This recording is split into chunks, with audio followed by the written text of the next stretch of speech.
اثر یا مال اثر قانیه دانینه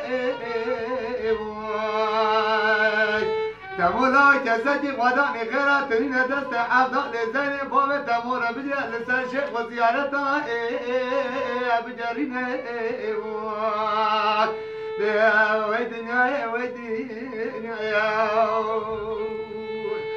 المن والمن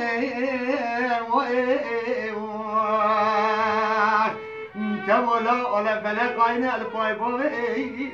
تجنايا جان